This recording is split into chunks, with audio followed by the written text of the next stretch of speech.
নমস্কার বন্ধুরা, care recipe বক্সে সকলকে স্বাগত। আজ আমি তোমাদের সঙ্গে একটা কেক তৈরি শেয়ার করব। চলুন বন্ধুরা দেখে নেওয়া যাক। প্রথমে আমি নিয়ে নিয়েছি 1 কাপের মতো ময়দা, তার মধ্যে দিয়ে দিলাম 1 টিস্পুনের মতো বেকিং পাউডার, দিয়ে খুব ভালো করে চালনির সাহায্যে চেলে নেব। আজ আমার বাড়িতে একটা অনুষ্ঠান আছে, তাই আমি ঘরোয়াভাবে একটা ছোট্ট কেক তৈরি করছি, তাই ভাবলাম তোমাদের সঙ্গে সেটা শেয়ার করে নিই। তারপর আমি এখানে দিয়ে দিলাম 3টে ডিম, ফাটিয়ে দিয়ে দিচ্ছি। এরপর ডিমটা খুব ভালো করে আমি ফাটিয়ে নেব। এইরকম ভাবে খুব ভালো করে কিন্তু ডিমটা ফাটিয়ে নিতে হবে। এরপর আমি আস্তে আস্তে দিয়ে দেব সুগার পাউডার। এখানে চিনি গুঁড়ো করে রেখেছিলাম, সেটা দিয়ে দিচ্ছি। ওটাও 1 কাপের মতো, তবে একসঙ্গে অনেকটা পরিমাণ দেব না, অল্প অল্প করে দেব আর অল্প অল্প করে এইভাবে খুব সুন্দর করে ফাটিয়ে নেব। এরপর এর মধ্যে 1 টেবিল স্পুনের মতো সাদা তেল দিয়ে দিলাম, দিয়ে খুব ভালো করে সবগুলো একসঙ্গে মিশিয়ে নিচ্ছি। এরপর এর মধ্যে আমি দেব ভ্যানিলা এসেন্স। এখানে প্রায় আমি 2 টিস্পুনের মতো ব্যবহার করছি। এটাও খুব ভালো করে ফাটিয়ে নেব। এইভাবে সমস্ত উপকরণগুলো প্রথমে খুব ভালো করে মিক্স করে নিতে হবে। যত ভালো করে মিক্স হবে তত কেকটা কিন্তু খুব সুন্দরভাবে স্পঞ্জি হবে।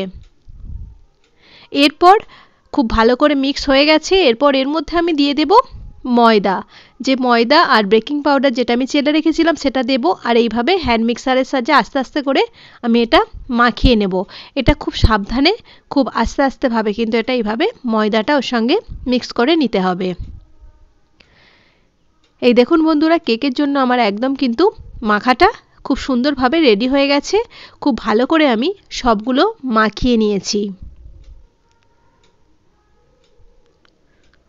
এই রকম ঘনত্বের করে আমি এটা মাখিয়ে নিয়েছি। খুব সুন্দর করে আমার সবগুলো কিন্তু মাখানো হয়ে গেছে। এরপর আমি নিয়ে নিয়েছি একটা বাটি, তার মধ্যে আমি কাগজ বসিয়ে নিয়েছি আর কাগজের মধ্যে একটু তেল ব্রাশ করে দিয়েছি। তারপর তার মধ্যে ওই ব্যাটারটা আমি খুব সুন্দর করে দিয়ে দিচ্ছি। এরপর বাটিটা একটু ট্যাপ করে নিচ্ছি যাতে ভেতরে কোনো ফাঁপা অংশ না থাকে, আর এইভাবে একটু কাঠি দিয়ে একটু ঘেঁটে দিচ্ছি। খুব ভালো করে বাটিতে দেওয়ার পর একটু এইভাবে কিন্তু খুব সুন্দর করে ট্যাপ করে দিতে হবে।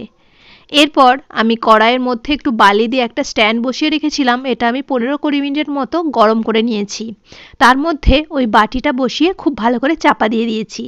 এখানে আমি নিয়ে নিয়েছি 1/4 কাপের মতো হুইপিং ক্রিম, আর যতটা পরিমাণ ওই ক্রিম পাউডার নিয়েছি ততটা পরিমাণই আমি জল নিয়েছি। দিয়ে তারপর এইভাবে খুব ভালো করে কিন্তু এটা মিক্স করে আমি ক্রিমটা তৈরি করে নিয়েছি। এটা তৈরি করতে আমার 8 থেকে 10 মিনিটের মতো টাইম লেগেছে, আর খুব সুন্দরভাবে কিন্তু ক্রিম একদম রেডি হয়ে গেছে।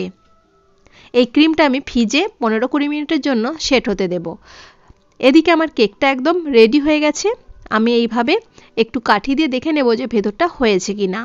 এই কেকটা হতে আমার টাইম লেগেছে প্রায় 1 ঘন্টার কাছাকাছি। আমি যেহেতু গ্যাসের ফ্লেমটা একদম লোতে রেখেছিলাম, তাই আমার প্রায় 50 থেকে 55 মিনিটের মতো টাইম লেগে গেছে। এরপর বাটির চারধারটা এইভাবে একটু ছুরি দিয়ে একটু ভালো করে ছাড়িয়ে নিলাম।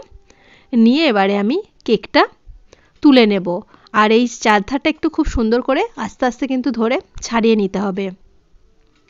এরপর আমি একটা প্লেটের মধ্যে উল্টে দিতেই কিন্তু কেকটা খুব সুন্দরভাবে উঠে গেল। এরপর পেছনের যে কাগজটা আছে সেটা আমি এইভাবে খুব সুন্দর করে তুলে দিচ্ছি।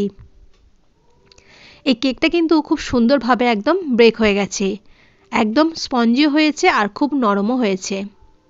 আর দেখতেই পাচ্ছেন বন্ধুরা কতটা কিন্তু ফুলেছে।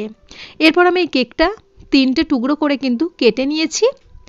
যেহেতু আমি এর মধ্যে ক্রিম দেব, তাই আমি এইভাবে 3টে টুকরো করে কেটে নিয়েছি। এরপর আমি প্রথমে একটু ক্রিম দিয়ে দিলাম, দিয়ে তার মধ্যে আমি কেকটা বসাচ্ছি। একটা টুকরো বসিয়ে দিলাম, দিয়ে ওপর থেকে আমি একটু চিনির সিরাপ দিয়ে দেব।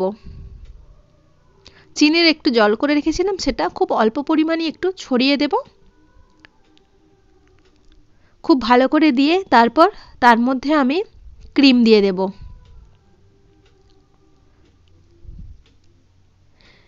খুব ভালো করে ক্রিম দিয়ে তারপর ক্রিমটা খুব ভালো করে কেকের মধ্যে কিন্তু এইভাবে মাখিয়ে নিতে হবে।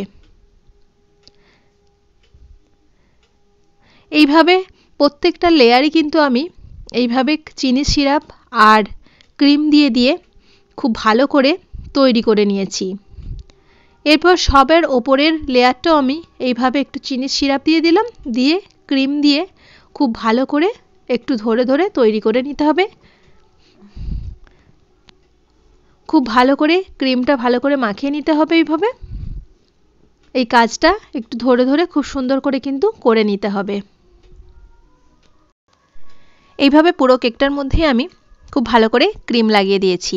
এরপর আমি ক্রিমের মধ্যে একটু ফুড কালার ব্যবহার করে আমি আমার মতো করে ডিজাইন করার চেষ্টা করেছি। আমি একদমই ঘরোয়াভাবে কেকটা করেছি এবং আমি কোনোরূপ কেক তৈরি শিখিনি, তাই ডিজাইনটাও খুব ভালো পারি না, আমার মতো করে করেছি। যাই হোক বন্ধুরা, কেকটা কেমন লাগলো বানানো সেটা অবশ্যই কিন্তু জানাতে ভুলবেন না। আর অবশ্যই কেকটা কিন্তু খেতে দারুণ হয়েছিল।